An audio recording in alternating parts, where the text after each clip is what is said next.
Hello दोस्तों, कैसे हैं आप सब लोग। आई होप आप सब अच्छे होंगे। मेरा नाम है पीयूष वर्मानी और मैं हूं एक सेबी रजिस्टर्ड रिसर्च एनालिस्ट। आज की इस वीडियो में हम बात करने वाले हैं एक ऐसी इन्वेस्टमेंट अपॉर्चुनिटी की जो हाई रिस्क और हाई ग्रोथ के लेबल के साथ आती है, and that is investments in unlisted company. हम देखेंगे कि सबसे पहले क्या होती है ये अनलिस्टेड कंपनी, किससे आप ये शेयर्स परचेज कर सकते हैं, इसके बेनिफिट्स क्या हैं, इसके साथ रिस्क एसोसिएटेड कौन से हैं, क्या इस पे आपको टैक्स देना होगा और क्या आपको इसमें इन्वेस्ट करना भी चाहिए या नहीं।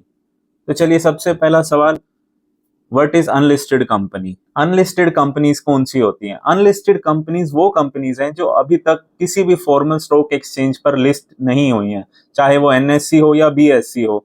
इन कंपनीज में प्राइवेट शेयर डीलिंग होती है but they are not available at a public domain. तो क्या हम इन कंपनीज में इन्वेस्ट कर सकते हैं? जी हाँ, बिल्कुल इन्वेस्ट कर सकते हैं हम। तो अगर ये कंपनीज नॉर्मल स्टॉक एक्सचेंज पर अवेलेबल ही नहीं है तो हम किससे इसके स्टॉक्स बाय कर सकते हैं? देखिए, इन कंपनी के शेयर सेल करने वाले इस कंपनी के प्रमोटर्स हो सकते हैं, स्टेक होल्डर्स हो सकते हैं, या फिर इवन एम्प्लॉयज भी हो सकते हैं। एक्चुअली कुछ companies time to time ESOPs issue करती है जिसमें इनके एम्प्लॉयज को कुछ स्टॉक ऑप्शंस दिए जाते हैं, and after some period of lock in employees ये शेयर सेल कर सकते हैं किसी को भी, और आप ये शेयर इनसे प्राइवेटली बाय कर सकते हैं। बट प्राइवेटली का मतलब ये नहीं है कि आपको ये शेयर्स किसी से छुपा के परचेज करने हैं या फिर इसको अपने लॉकर में रखना है, नहीं। इसका प्रोसीजर वही है, ये आपके डीमैट अकाउंट में आएंगे, आप वहीं से इसको सेल एंड बाय कर सकते हैं। Now the question comes, why should we invest in these unlisted companies? Because already there are so many options available of listed companies for investing, then why we should go for these companies? देखिए, the main advantage of investing in unlisted companies is that you are betting on the future of that company, and that too at a very early stage. वो company अभी startup हो सकती है या अपनी growth के कहीं मिड में हो सकती है। ऐसा बिल्कुल भी नहीं है कि अनलिस्टेड कंपनी वही होती हैं जो स्टार्टअप में है। ऐसी भी बहुत सी कंपनीज हैं जो अपनी शेयर होल्डिंग डाइल्यूट नहीं करना चाहती, वो पब्लिक ऑफर नहीं लाना चाहती। As an investor, if you are really putting some big money, maybe there is a possibility you can get a seat at the table in key business decisions. Yes, because आप company के एक early stage में invest कर रहे हैं तो आपको preference दी जाती है जब भी कंपनी कोई बड़े डिसीजंस लेती है। देखिए, इन कंपनी के शेयर प्राइसेस इतने फ्लक्चुएट नहीं करते हैं as comparison in with listed companies.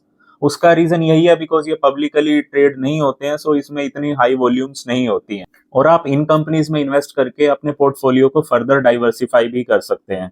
तो ये एक अच्छी अपॉर्चुनिटी है for some high risk takers. Chennai Super Kings Limited, Reliance Retail, HDFC Securities, Hero FinCorp, NSC, OYO Rooms, ये सब आज भी अनलिस्टेड कंपनीज की कैटेगरी में आती हैं, और ये कंपनीज ने अपना इन्वेस्टर्स का पैसा ऑलरेडी मल्टीफोल्ड कर दिया है।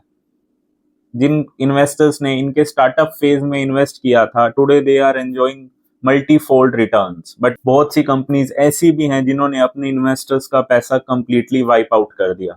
सो इन कंपनीज में इन्वेस्ट करने के लिए आपको बहुत थोरो रिसर्च की जरूरत पड़ती है।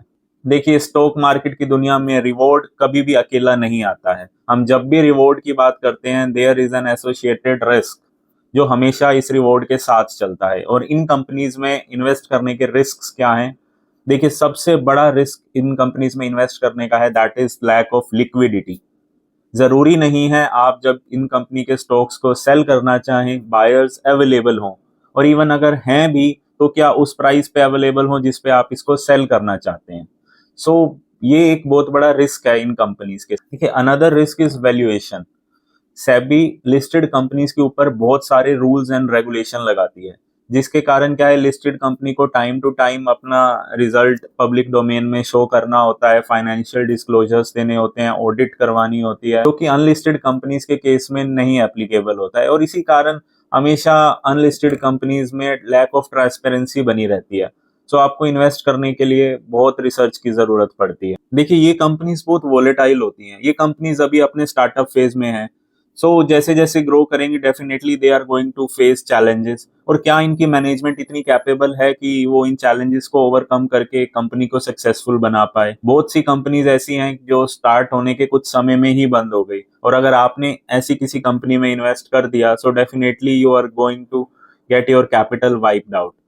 तो इसमें ये रिस्क हमेशा बना रहता है। लिस्टेड कंपनीज के केस में भी ऐसा हुआ है कि लोगों की कैपिटल वाइप आउट हो गई। यहाँ पर प्रोबेबिलिटी थोड़ी ज्यादा रहती है। हम इन कंपनीज के शेयर्स कैसे बाय कर सकते हैं? देखिए, we can directly buy these shares through venture capital, private placements, and even there are many platforms जो ये डीलिंग्स करते हैं। हम डायरेक्ट स्टॉक्स उनसे भी बाय कर सकते हैं, जैसे कि स्टॉकिफाई, प्लेनिफाई, अनलिस्टेड जोन, कैप टेबल। ये कुछ ऐसे प्लेटफॉर्म्स हैं जिनसे आप अनलिस्टेड शेयर्स खरीद सकते हैं। बट एक बात जरूर ध्यान रखिए, ये एक ग्रे एरिया है। तो इसमें आप किसी भी प्लेटफॉर्म के थ्रू अगर शेयर्स बाय करते हैं, you have to be very cautious, because इसमें बहुत फ्रॉड्स होते हैं। सो हमेशा एक ट्रस्टेड प्लेटफॉर्म से बाय कीजिए। देखिए, स्टॉक मार्केट तो वैसे भी एक पेशेंस टेस्टिंग मशीन है, जिसमें जितनी ज्यादा पेशेंस है वो उतना अच्छा रिवॉर्ड लेता है। बट इन कंपनीज में इन्वेस्ट करने के बाद आपकी पेशेंस भी मल्टीफोल्ड टाइम टेस्ट होएगी in order to get multifold returns. Because company startup phase में है, ये 5 साल 10 साल ले सकती हैं, 3 साल ले सकती है, depend on company to company कि वो अपना पब्लिक ऑफर कब लाएंगी, और लाएंगी भी या नहीं ये भी हमेशा अनसर्टेनिटी बनी रहती है। और कभी भी आप इसके अंदर लिस्टिंग गेन्स की होप मत रखिए, बिकॉज जब भी कंपनी अपना आईपीओ लेकर आएगी, आपका लॉक इन पीरियड रहेगा उस आईपीओ आने के 6 मंथ्स तक। आप उस 6 मंथ्स की ड्यूरेशन में स्टॉक सेल नहीं कर सकते हैं। देखिए, स्टॉक मार्केट में रिवॉर्ड की बात हो तो उसके साथ रिस्क की बात जरूर होती है। ऐसे ही अगर प्रॉफिट्स की बात करें हम, तो टैक्स की बात भी जरूर होती है। और आपको लगता है कि आप अनलिस्टेड कंपनी में इन्वेस्ट करके प्रॉफिट करके बिना टैक्स दिए निकल जाएंगे, तो ये बिल्कुल गलत लगता है आपको, बिकॉज इन कंपनी के प्रॉफिट पे भी टैक्स लगता है। हाँ, अभी के लिए as compare to listed companies इस पे टैक्स रेट्स थोड़े कम हैं, बट जिस हिसाब से इस कंट्री में टैक्स स्लैब्स ग्रो कर रहे हैं, हो सकता है नेक्स्ट ईयर में इस पे भी आपको अच्छा खासा टैक्स देना पड़े। अब सबसे मेन क्वेश्चन, क्या आपको इसमें इन्वेस्ट करना चाहिए?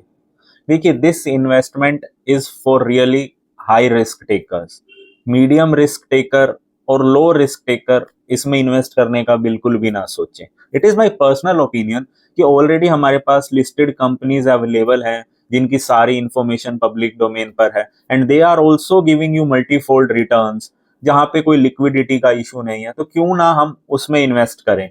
Already we are taking risk in stock market, तो क्यों अपना रिस्क एडिशनल बढ़ाया जाए? अगर आप रिटेलर हैं तो आई विल नॉट सजेस्ट कि आप इन कंपनीज में इन्वेस्ट करें, but if you are an HNI या आपके पास रिस्क टेकिंग कैपेबिलिटी है, तो investments in unlisted companies is a very good opportunity for you people. इससे रिलेटेड आपको अभी भी कोई डाउट है तो आप मुझे कमेंट कर सकते हैं, मुझे टेक्स्ट कर सकते हैं।